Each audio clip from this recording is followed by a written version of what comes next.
waiting. That's our room. They're cleaning the room right now. So, dito, tambay-tambay lang tayo.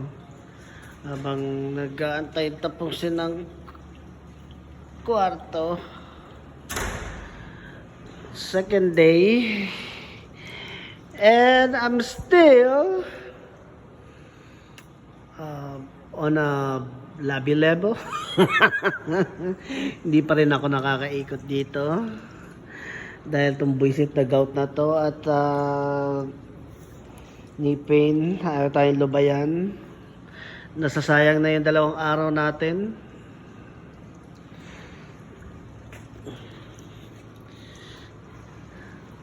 Ang ating 2 days na lagas na. Hindi pa rin tayo makapag-ikot-ikot.